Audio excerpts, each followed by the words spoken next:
Hello friends, welcome back to physics by Mishra.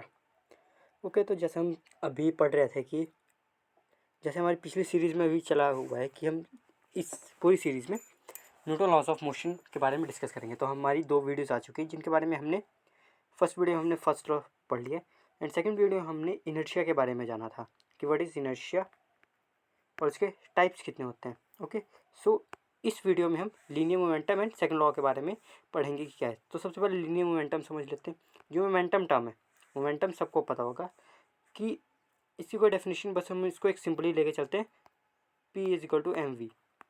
ठीक है, जो मोमेंटम होता है लीनियर मोमेंटम उसे हम P से डिनोट करते हैं, it is denoted with the P। Okay, तो इसकी डेफिनेशन पढ़ लेते हैं क्या है। बाकी मोमेंटम इतना स्पेशल नहीं है हमारे केस में भी। The linear momentum of particle or an object that can be molded as a particle of mass m with a velocity v is defined to be the product of mass and velocity। यही बोल रहे हैं कि जो momentum होता है वो किसी भी ऑब्जेक्ट का उसके प्रोडक्ट जो होता है मोमेंटम का, मास और वेलोसिटी के प्रोडक्ट को हम मोमेंटम कहते हैं। ठीक है, यहाँ पे भी यही बात कही है, P is equal to m v. बाकी इसमें स्पेशल कुछ नहीं है हमारे पास मोमेंटम में। मोमेंटम का सिर्फ हमें इतना याद रखना है, जो मोमेंटम होता है P is equal to m v. तो हम इसी को यूज़ करके, मोमेंटम को ही यूज़ करके हम न्यूटन की जो सेकंड लॉ है जिसमें हम बोलते हैं कि बहुत टफ है, बाकी वो कुछ नहीं है, सिंपल सा लॉ है, F is equal to m a. अब ये एम ए कहाँ से आया, इसी को हम इस मोमेंटम को लेके ड्राइव करेंगे। ठीक है, तो अब सेकंड लॉ को हम पढ़ते हैं क्या है। वेट करिए नेक्स्ट स्लाइड का। ये second law, according Newton second law आ गया ये हमारे पास, जिससे हमेशा से हम सोचते हैं कि ये है क्या सेकंड लॉ में, बाकी इसमें कुछ नहीं है। सेकंड लॉ में क्या बोलता है, the rate of change of momentum of a body is directly proportional to the applied force.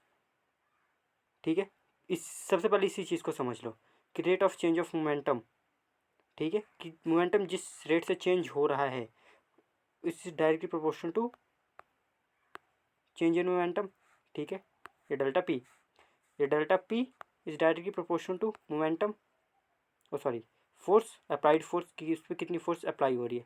ठीक है, आगे क्या बोलता है, and takes place in the direction in which the force act, कि उसी पोजीशन में वो मोशन होगी, पोजीशन में फोर्स एक्ट कर रही है। ठीक है, अब फोर्स जो है इस डायरेक्शन में जो लग रही है, फोर्स इस डायरेक्शन में लग रही है, तो मोशन भी इसी डायरेक्शन में होगा। ओके, अब इसकी डेरिवेशन कर लेते हैं कि हमारे पास ये सेकेंड लॉ कैसे आता है। हमने मोमेंटम बोला था P is equal to m v, but Newton का सेकेंड लॉ बोलता है कि जो मोमेंटम होता है, sorry force applied is directly proportional to change in momentum. ठीक है, change in momentum with respect to time. Okay, अब समझ लेते हैं। अब सपोज कीजिए कोई भी एक ऑब्जेक्ट मान लीजिए, ठीक है, कोई भी एक ऑब्जेक्ट, ये बॉल है, यहाँ पे भी ये रेस्ट पे थी। ओके, या फिर किसी भी एक पर्टिकुलर वेलोसिटी पे चल रही थी, जिससे हम बोल देते हैं यू। ठीक है, थोड़ी देर बाद इस पर हमने एक फोर्स लगाई। ठीक है, बॉल का मास तो वैसे एम मान लीजिए।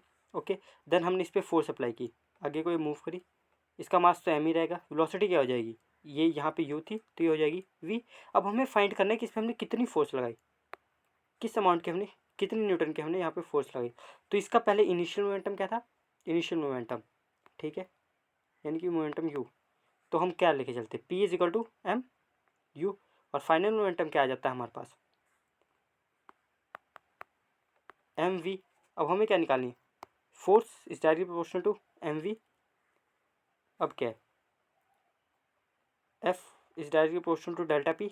अब डेल्टा पी कैसे आ जाएगा, delta p is equal to m v minus m u. Okay, upon with respect to time, ये भी बात बोली गई कि टाइम के साथ। ओके, अब इसी चीज़ को हम यूज़ करके, इसी इक्वेशन को यूज़ करके हम उसे पुट कर देते हैं कि फोर्स जो है, force is directly proportional to delta p के। अब डेल्टा पी हमारे पास किसके इक्वल था, ये हमारे पास डेल्टा पी यानी कि m v minus m u upon t.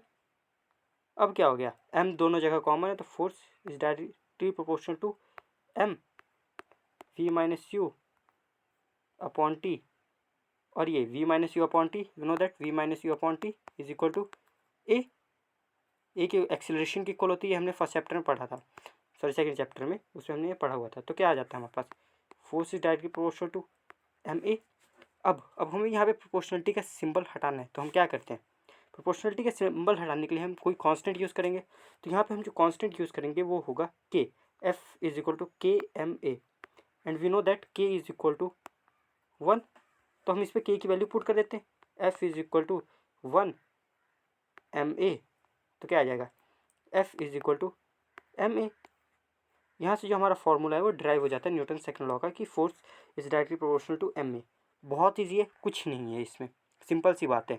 अब कोई न्यूमेरिकल प्रॉब्लम कर लेते हैं हम इसी से।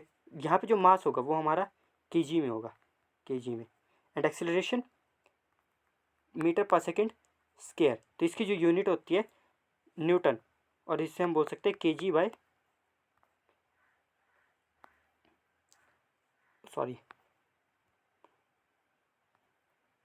मीटर पर सेकेंड स्क्वायर, ये इसकी यूनिट होती है। ओके, आई होप आपको इतना समझ में आ गया होगा।